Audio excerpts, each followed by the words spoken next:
Xarxa AccessCat. Xarxa d'innovació en accessibilitat de Catalunya, mitjans, educació i cultura. Generalitat de Catalunya. Departament de Recerca i Universitats. 15x15. El novembre de l'accessibilitat. De la lectura fàcil a la comunicació clara. Anna Matamala, Grup de Recerca Transmèdia Catalunya, Universitat Autònoma de Barcelona. Bé, bon dia, soc l'Anna Matamala i avui us parlaré breument de la lectura fàcil i la comunicació clara. Tots tenim drets a participar en la vida ciutadana, tots tenim dret, no?, a participar en el que seria la vida cultural i també tots tenim dret a l'educació. Tot això són drets humans reconeguts. Però per assolir aquests drets, per aconseguir aquests drets que us acabo d'esmentar, entre molts altres, és fonamental tenir accés a la informació i a la comunicació. Són instruments importantíssims, per exemple, la subtitulació, l'audiodescripció, és a dir, totes aquestes alternatives, però també és fonamental poder comprendre aquesta informació, el que s'anomena el dret a comprendre. Hi ha moltes maneres de facilitar la comprensió en aquesta informació i una d'aquestes maneres seria la lectura fàcil. La lectura fàcil el que fa és facilitar l'accés a textos escrits i està pensada sobretot per persones amb dificultats de comprensió lectora. Això engloba diversos perfils d'usuari. Podem tenir persones amb discapacitat cognitiva, persones amb trastorn del llenguatge, però no solament. Podem tenir persones que, per exemple, estan aprenent una llengua. I com ho fa la lectura fàcil per facilitar aquest accés, per fer que sigui més comprensible un text? Doncs ho fa a partir d'una simplificació lingüística, per tant incideix en la llengua, també incideix en el que seria l'estructura de la informació, el disseny d'aquests documents escrits, però també el contingut i els elements de suport. Per exemple, s'hi poden afegir imatges, s'hi poden afegir glosses, s'hi poden afegir glossaris, etc., per facilitar aquesta comprensió. En pantalla he posat un exemple que he tret de l'associació Lectura Fàcil, del seu web. En aquest exemple, sense entrar en detalls de llegir-ho, perquè ja sé que és molt petit, el que podem veure és que hi ha unes imatges descriptives que donen suport al text, que tenim uns textos alineats a l'esquerra, unes línies que respecten les unitats sintàctiques, per tant es tallen de manera diferent del que seria un text estàndard, i també veiem uns marges generosos, un interlineat, entre d'altres característiques. A la pantalla també hi ha, en aquest cas, una sentència original en castellà del Ministeri de Justícia i a la part dreta hi teníem una sentència amb lectura fàcil. Un cop més, sense tan sols necessitat de llegir aquest document, ja veiem que hi ha com unes definicions al costat que ens aclareixen el text. Veiem una estructura molt més clara, molt més esponjada, que pots identificar un títol que està en negreta, pots identificar uns elements estructurats. Per tant, només de fixar-nos en aquesta presentació, sense ni tan sols entrar en el que seria el contingut lingüístic, ja veiem que té una presentació diferent. A banda de la lectura fàcil, també tindríem el que s'anomena el llenguatge planer. El llenguatge planer el que vol és facilitar l'accés als textos a tothom. Per tant, no està pensat específicament per persones que puguin tenir dificultats lectores. I si agafem la definició que trobem a l'associació Brain Language o fins i tot en el nou estàndard que han publicat, diu alguna cosa així com que en un text en llenguatge planer pots trobar fàcilment allò que busques, ho entens i pots fer servir aquesta informació. I això s'aconsegueix, sobretot, mitjançant aspectes lingüístics, mitjançant l'estructura del document, de la informació i el disseny d'aquest document. Si tenim un paràgraf que diu alguna cosa com ara aquest treball s'organitza en 4 apartats. S'inicia amb una introducció en la qual es justifica la motivació del treball, els objectius i la metodologia emprada en el treball per tal de donar resposta als objectius plantejats. El segon apartat presenta una descripció exhaustiva i extensa de la teoria utilitzada en el desenvolupament del treball, ja m'estic afogant, com veieu, mentre que en el tercer apartat es presenta l'anàlisi de les dades i en el qual es resumeixen les conclusions principals abans de passar a la bibliografia i als annexos. Això es pot simplificar força més, es pot fer molt més planer, ho podem tallar. Aquest treball s'organitza en 4 apartats. El primer apartat conté una introducció amb la motivació, els objectius i la metodologia del treball. El segon apartat descriu de manera detallada la teoria que s'ha fet servir. El tercer apartat presenta l'anàlisi de les dades i el quart apartat resumeix les conclusions principals. Al final del treball hi trobem la bibliografia i els annexos. Potser encara el podríem acabar de polir, però veieu que hi ha molta diferència amb el primer paràgraf i en el segon. Per trobar recomanacions sobre lectura fàcil i llenguatge planer, podeu consultar, per exemple, les directrius internacionals de l'IFLA, recomanacions d'Inclusion Europe, la norma UNE de lectura fàcil, però també podeu veure la norma ISO de llenguatge planer o la norma ISO de llenguatge fàcil de comprendre, el que en anglès es diu Easy to Understand Language. El que jo us volia comentar en aquesta segona part d'aquesta breu presentació és precisament aquesta darrera norma, la norma ISO-IEC 23859 2023, que es va publicar el juliol d'aquest any.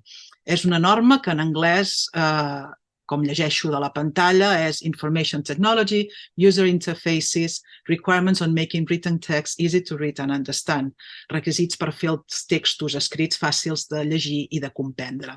És una norma que vaig coeditar amb l'Esther Hedberg de l'Associació Nacional de Dislèxia de Suècia i vam col·laborar experts de tot el món. Em centraré només en alguns aspectes perquè, com us podeu imaginar, és una norma llarga. El primer aspecte que vam estar discutint molt és les definicions i els usuaris. Us he parlat de lectura fàcil, us he parlat de llenguatge planer, però hi ha molta més terminologia si comenceu a endinsar-vos en aquest món. Nosaltres el que vam decidir és fer servir el terme Easy to Understand Language, llenguatge fàcil de comprendre, llenguatge entenedor, com un terme paraigua en el qual hi trobaríem diversos nivells de simplificació. En un extrem hi tindríem l'easy language, el llenguatge fàcil, el que tradicionalment s'ha conegut com a lectura fàcil, en què hi ha un grau més elevat de simplificació i està pensat per persones amb dificultats lectores. Però també hem fet servir easy language, i no lectura, sinó llengua, perquè creiem que podem traslladar algunes d'aquestes idees, o si més no ho estem investigant, al llenguatge oral, com ha de ser aquest llenguatge oral fàcil. Com us deia, doncs, aquest terme paraigua en un extrem hi tindríem aquest easy language, aquest llenguatge fàcil, i a l'altre extrem hi tindríem el llenguatge planer, pensat més per tothom, no tant per persones amb dificultats de comprensió i amb menys simplificació. Aquest és un dels temes que vam treballar.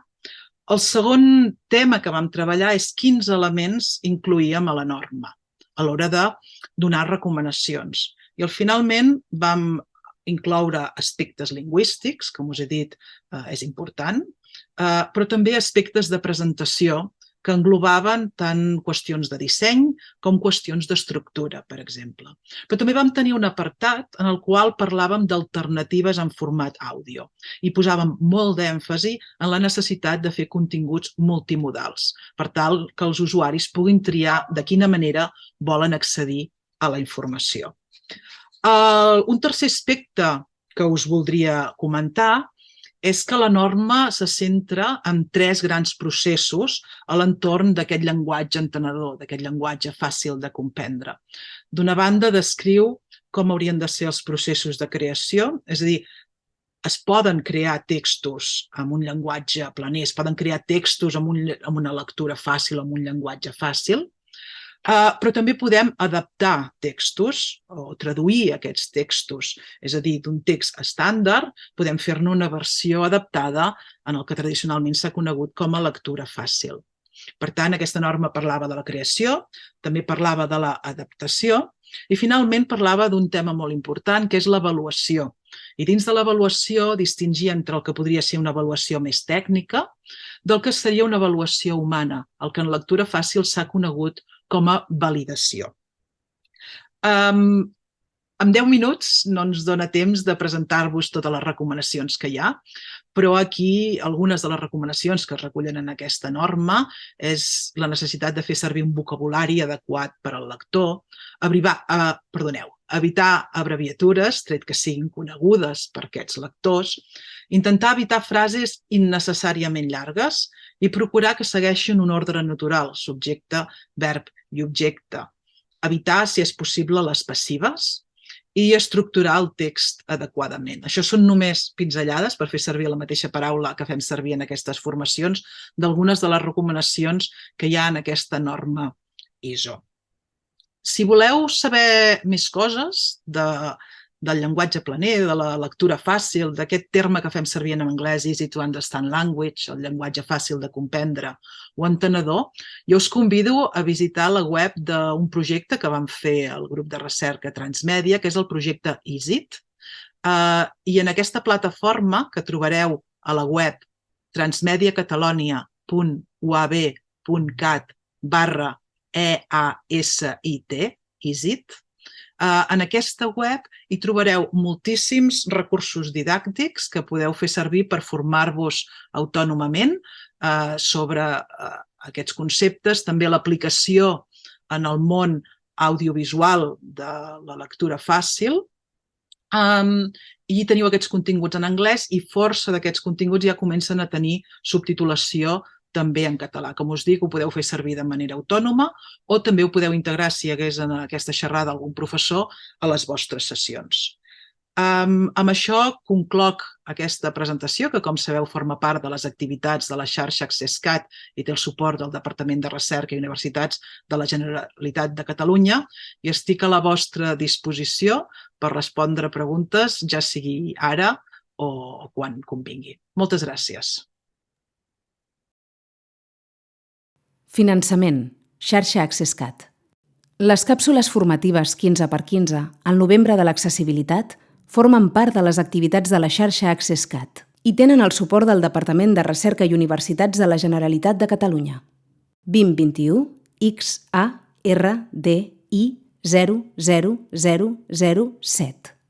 Aquest vídeo reflecteix exclusivament els punts de vista dels autors. AccessCat i els organismes finançadors esmentats no es fan responsables de la informació que conté ni de l'ús que se'n pugui fer. Generalitat de Catalunya, Departament de Recerca i Universitats. Xarxa AccessCat. Xarxa d'innovació en accessibilitat de Catalunya, mitjans, educació i cultura. Contacte. Web de la xarxa AccessCat, accesscat.net. Correu electrònic, xarxa.accesscat@uab.cat. Twitter, @xarxaaccesscat. LinkedIn, xarxa AccessCat.